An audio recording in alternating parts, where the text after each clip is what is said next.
আজ দুদিন ধরে কিছু খাইনি মহারাজ, কিছু সাহায্য করুন। এটা কি করে সম্ভব গোপাল? তুমি তো কম রোজগার করনি, কোথায় গেল সেই সব অর্থ? বিশ্বাস করুন মহারাজ, কিভাবে যেন সব অর্থ আমার কাছ থেকে চলে গেল। ও গোপালকে এই অবস্থায় যে দেখবো সেটা ভাবতেও পারিনি। ইস, আমার কতদিনের মনোবাসনা আজ পূর্ণ হচ্ছে। বাবারি, ভাবা যায়?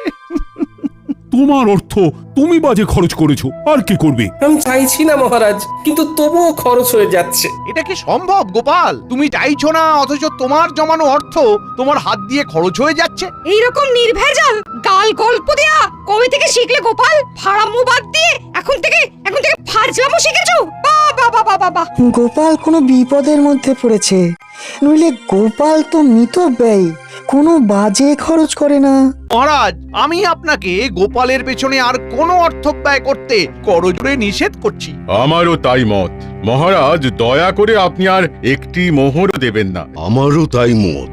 গোপালকে আর কোনো অর্থ দেওয়া মানে ফসে ঘি ঢালা। কি হে বিজ্ঞানী, তোমার কি মত? আমার একটাই কথা বলার আছে মহারাজ, গোপাল তো মিতব্যয়ী, ও কোনো বাজে খরচ করে না।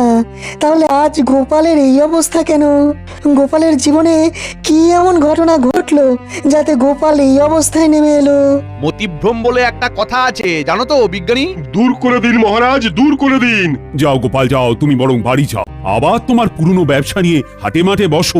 আমি আর তোমাকে কোনো সাহায্য করতে পারবো না। যাও, আর দাঁড়িয়ে থেকো না। তাহলে আপনি আর সাহায্য করবেন না?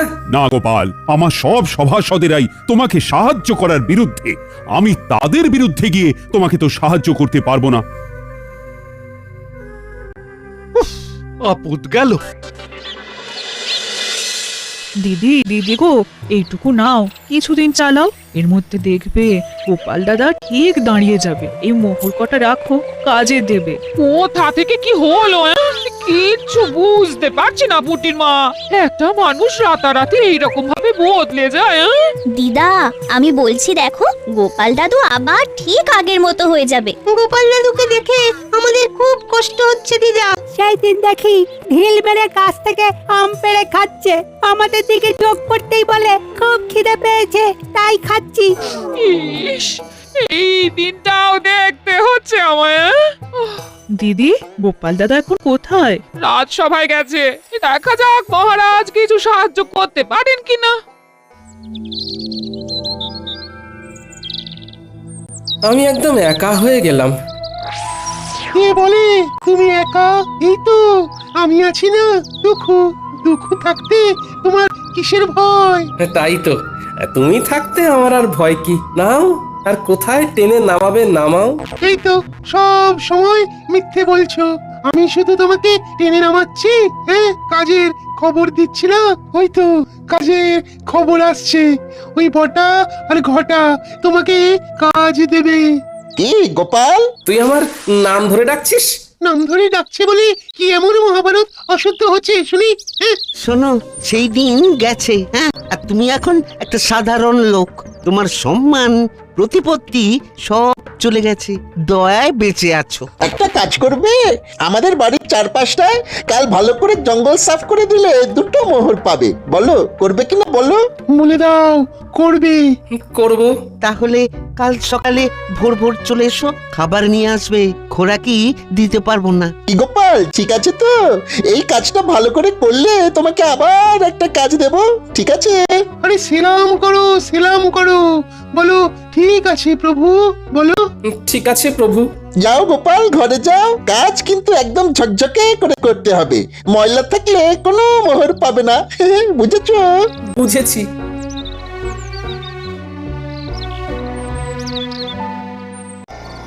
এতদিনে একটা ঠিকঠাক কাজ হয়েছে। ওহ, তোমার তুলনা নেই রাজ্যোতিষী, তোমার তুলনা নেই।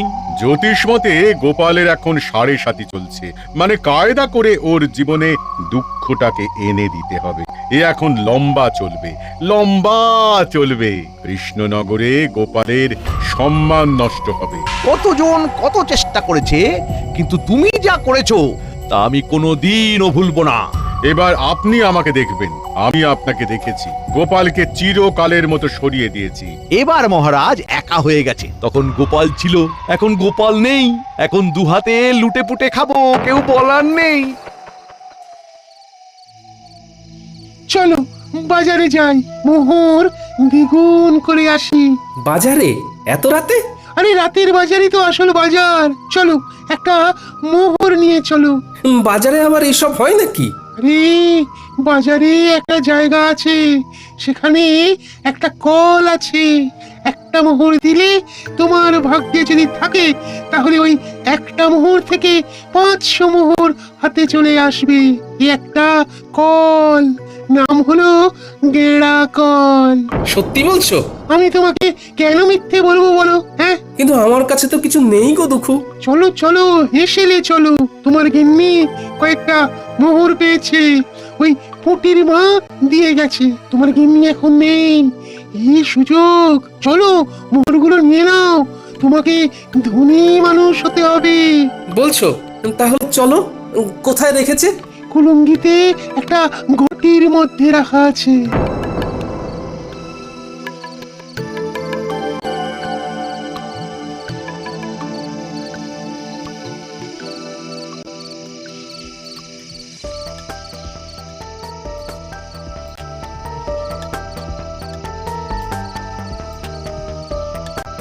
রান্নাঘরে মিনুর বাবাকে যেন যেতে দেখলাম।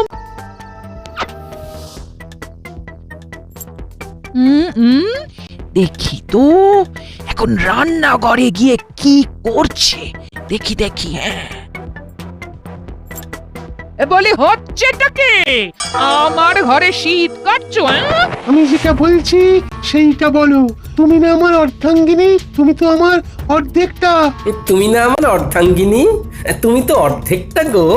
থামো থামো, আমি কোথায় খাবার জোগাড় করতে হিমশিম খাচ্ছি আর তুমি আমার সঞ্চয় শীত কাটছো? শোনো, আমি হলাম গিয়ে তোমার গিন্নি, আমাকে ভুজুং ভাজুং দেওয়া অত সহজ নয়। দেখি দেখি দেখি। গিন্নি, এইভাবে কেউ পরনের কাপড় নিয়ে টানাটানি করে? আমি তো বিকচ্ছ হয়ে যাব, আমার কাছা খুলে যাবে গিন্নি। আমার চোখকে ফাঁকি দেওয়া? ওরে বাবা, কি দজ্জাল গিন্নি গো তোমার! এক থেকে ঠিক বার করে নিল। দুঃখু, আমি কি বলেছিলাম? এখান থেকে চলো এখন। হ্যাঁ হ্যাঁ হ্যাঁ, চলো চলো, আমার এই সব একদম ভালো লাগে না। চলো চলো বাইরে চলো। বলি কোথায় যাওয়া হচ্ছে শুনি? বলো যেদিকে দু চোখ যায়। যেদিকে দু চোখ যায়? চলো, ছোট ছোট ছোট ছোট। এই শোনো শোনো বলছি। যা, এই চলে গেল। হায় হায় হায়, এ আমার কি সর্বনাশ হলো। চলো সেখানে যাই, তোমার একটা কিছু তো ব্যবস্থা করতে হবে, নইলে খরচা করবে কি করে? চলো চলো চলো, সোজা চলো, একদম নাক বরাবর।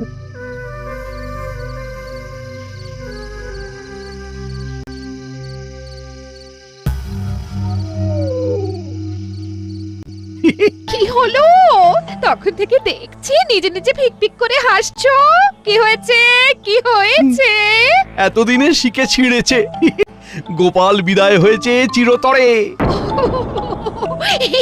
এই গোপাল চিরতরে বিদায়? কি করে কি করে? কালো জাদু জানো? জাদু? জাদু আবার সাদা কালো হয় নাকি? কথাটা আবার পাঁচকান করো না। একটা পাতি লেবুর মধ্যে মন্ত্র পড়ে দুঃখকে জাদুর সাহায্যে ঢুকিয়ে রেখেছিল আমাদের রাজ্যতীষী। তারপর তারপর? তারপর সেই দিন রাতে আমি আর রাজ্যতীষী ওই লেবুটাকে নিয়ে গেলাম বটা ঘটার কাছে। ঘটার বটা, এই লেবুটা গোপালের বাড়ির দোরগোড়ায় রেখে দাও। গোপালের পায়ের চাপে যেই লেবুটা ফাটবে, অমনি ওই লেবু থেকে দুঃখ গিয়ে গোপালের ঘাড়ে চাপবে। ব্যাস, গোপাল দুঃখের কোপে পড়ে সবকিছু হারাবে। 1 মাসের মধ্যে গোপাল একেবারে পথের ভিখারি হয়ে যাবে। এসব সত্যি ঘটবে তো, না আগের মতো সব ভুলভাল হবে?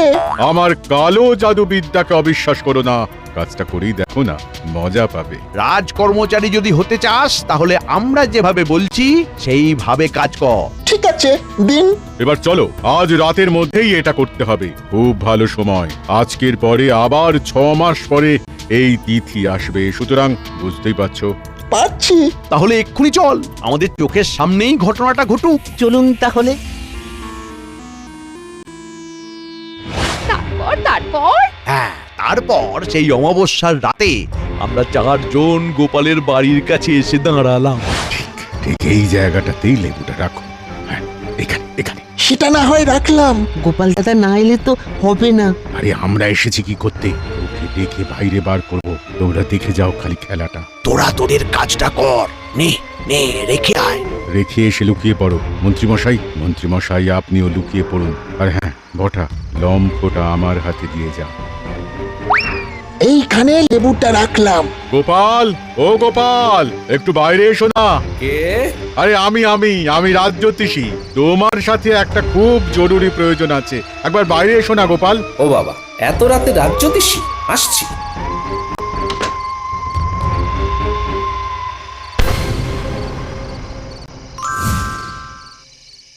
ব্যাস, সেই দিন থেকে 1 সপ্তাহের মধ্যে গোপাল পুরো শেষ। আর গোপালের শেষ মানে আমার শুরু। এবার দেখো কিভাবে আমার সঞ্চয় বৃদ্ধি করব। প্রথমেই তোমাকে 7 নলি একটা হার দেব, বুঝেছো? সত্যি বলছো? সত্যি সত্যি সত্যি, এই 3 সত্যি। মোহর দেবে আর মোহর দ্বিগুণ হয়ে যাবে। সুযোগ এসেছে দুকুকে ঘাট থেকে নামানো। এক সোনার মোহর গর্তে ফেলে দি। কি গো গোপাল, হলো? এই রে দুঃখু ভাই, বস্তা থেকে একটা সোনার মোহর গর্তের মধ্যে পড়ে গেল।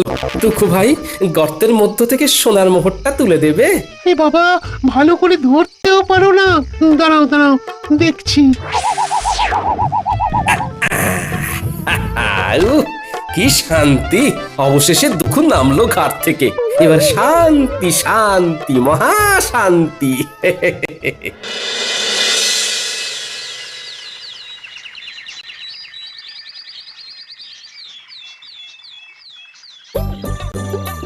এই ঘটা, ওই দেখ গোপাল দাদা নাতনিদের নিয়ে বাজার করতে এসেছে। ওর তো আমাদের বাড়ির জঞ্জাল পরিষ্কার করার কথা ছিল। তাই তো, চল দেখি। রে পুঁটি, ন্যাপলা, গুলটে, আমার বানর সেনা, বল এই ইলিশ মাছটা নিয়ে নি। হ্যাঁ, নিয়ে নাও গোপাল দাদু। আজ শুধু ইলিশ দিয়েই ভাত খাবো। ইলিশের নানা পদ, ভাপা ইলিশ, সর্ষে ইলিশ, ইলিশের পাতুরি। কি গোপাল, তোমাকে না বলেছিলাম আজ আমাদের বাড়ির চারধারের জঙ্গলগুলো সাফ করে দিতে? শোনো বটা ঘটা, আমার ঘরের নালাটা জঞ্জালে জমে গিয়েছে। একটু ঝাঁটা কোদাল দিয়ে পরিষ্কার করে দিও, কেমন? তোমাদের 3টে করে সোনার মোহর দেব। তাড়াতাড়ি এসো কিন্তু, নইলে অন্য কাউকে দিয়ে করিয়ে নেব।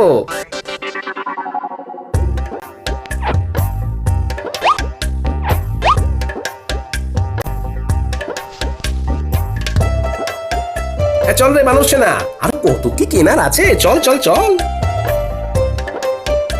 চল চল, মন্ত্রী মশাইকে খবর দিয়ে আসি। এই তো, আবার তোমাকে নিজের জায়গায় দেখতে পেয়ে খুব ভালো লাগছে।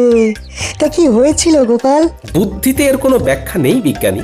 একদিন রাতে রাজজ্যোতিষীর গলার আওয়াজ শুনে ঘুম থেকে উঠে বাইরে বেরোতেই পায়ের নিচে একটা লেবু পড়ে গেল। আর সাথে সাথে আমার ঘাড়ে একটা ভারী কি যেন একটা এসে বসে পড়লো। তারপর আর কিচ্ছু জানি না, বুঝলে?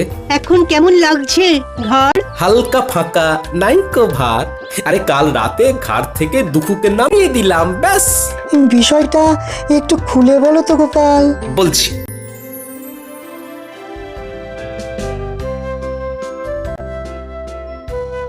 শুনেছেন মহারাজ, গোপাল আবার নিজের জায়গায় ফিরেছে। আমি গোপালের বাড়ি যাচ্ছি, আপনিও আসুন। দাঁড়াও, সকাল থেকে আমিও শুনছি। ব্যাপারটা কি জানতে হবে। চলো তোমার সাথে আমিও যাব। গোপালের কেনই বা ভাগ্য বিপর্যয় হলো, আর কি করেই বা সেখান থেকে সে বেরিয়ে এলো, এটা জানাটা খুব দরকার। চলুন।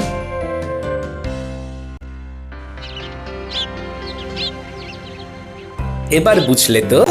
দেখো, এইসব আমার বিশ্বাস হয় না, তবুও বলছি এর মধ্যে রাজজ্যোতিষীর সাথে মন্ত্রী মশাইও আছেন। বাবা, তোমাকে দেখে কি ভালোই যে লাগছে। ফিরে এসেছো? গেলাম আর কোথায় যে ফিরে আসবো।